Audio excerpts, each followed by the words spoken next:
Hey, folks. Pastor Stephen back again with another No Frills Daily Devotional. And today's topic is titled, Ooh, Pick Me, Pick Me. All right. And I'm going to dive right in with the text. And so I've been tracking through now, starting a new concept. I've been tracking through First Peter, all right? And so I hope you hang on with me for this ride today, all right?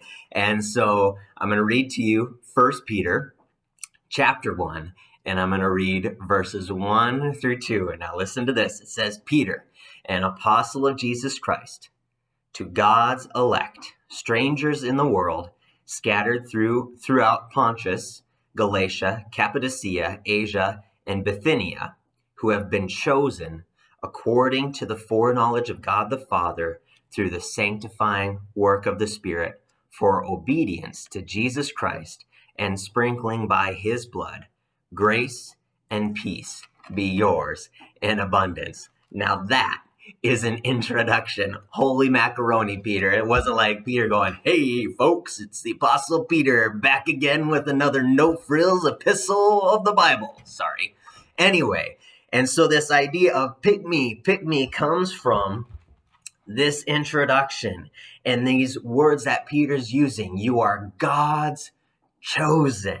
You are God's chosen. He elected you for obedience to Jesus Christ. You have been chosen. You've been created with purpose, right? And so we're going to talk a little bit about this idea because Peter's intro is going to set the tone for the rest of this book of the Bible.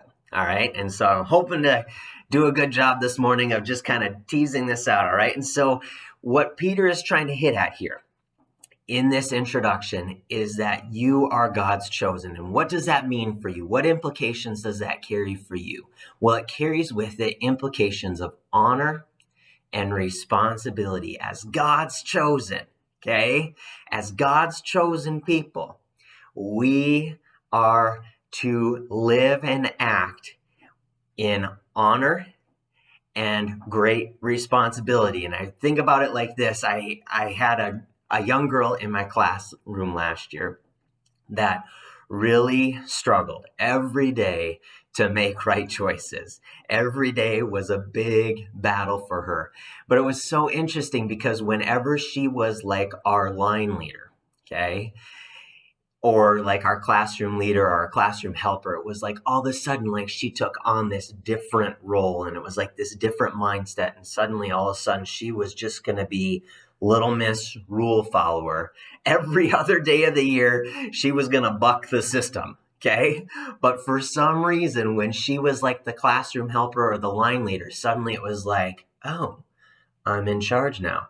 I'm going to do what I'm called to do. And that's the mentality that we're supposed to take on as Christians. We are God's chosen. And as God's chosen, are we living and acting and walking in a life that's worthy of that calling? All right. That's what Paul would tell us in Ephesians. And so Peter's trying to hit at that. Like, you've been chosen by God, right? But what are you doing about it? Okay. And you got to understand the context here. Okay. When Peter is writing this book of the Bible, it's just a letter to a bunch of believers at the time. Okay. And there wasn't a lot of Christians, but there were quite a few Christians in the world at this time, but they were under fierce persecution. All right. This letter is coming on the scene at the time of Nero. Okay, who was by far one of the most infamous emperors of Rome, especially in Christianity and especially in terms of Christian persecution, right? And so at the time, like as Christians are facing fierce persecution, okay, there might have been this mindset at the time of, come on, Peter, I didn't sign up for this. Okay, I didn't sign up for this. I want to be a Christian, but man, I didn't sign up for this. Man, people are getting killed. People are getting persecuted. I didn't sign up for this. And almost like the tone of Peter's letter is, I know you didn't sign up for this, but you were made for this, right? That's going to be the mindset. You didn't sign up for this, but you were made for this. And think about it like this, like these people, when they're becoming Christians, it's not like becoming a Christian was like the popular thing at the time. And it's not like being a Christian meant life was going to be easy. Okay. A firefighter doesn't go to firefighting academy and expect to never face a fire, right? How weird would that be, right? He goes all through all that training to prepare for how he's going to respond because he's going to face fires, right? It's not like he goes through a firefighter, graduates firefighting academy. He's like, I really hope I never have to fight a fire or face a fire. No, he expects it. And when Peter's writing this letter, it's like, I know persecution is bad and I know people are dying, but that's what comes with this, okay? Being a follower of Christ, challenges are a given, folks. They are a given, but how you face those challenges is what really matters, okay? And that's what Peter's going to work out in the rest of this book is challenges are a given, okay?